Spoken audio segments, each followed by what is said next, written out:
ताज्या बातम्या व ठळक घडामोडींसाठी पाहत राहा JBN महाराष्ट्र।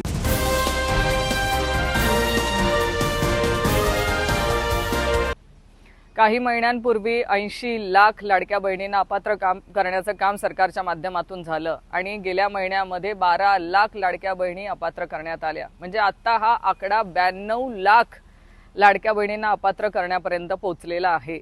सरकारमधले काही लोक सांगतात की लाडक्या बहिणींवरचा खर्च हा वाढलेला आहे, जो 26,000 कोटींपर्यंतचा होता तो आता 32,000 कोटींपर्यंत जाऊन पोहोचलेला आहे। म्हणजे जवळजवळ 7,500 कोटी रुपये हा लाडक्या बहिणींवरती केला जाणारा खर्च वाढलेला आहे, असं सरकारमधल्या काही लोकांचं म्हणणं आहे।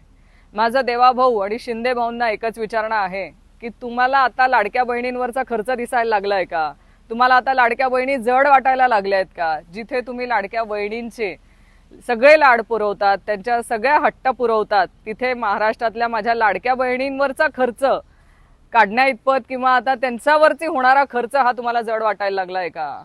आज लाडक्या बहिणींच्या पाठीशी खंबीरपणे उभे राहणारे लाडके दादा नाहीत, पण माझी सुनेत्रा वहिनींना विनंती आहे की महाराष्ट्रातल्या लाडक्या बहिणींच्या पाठीशी खंबीरपणे उभं राहण्याचं काम तुम्ही तरी करावं।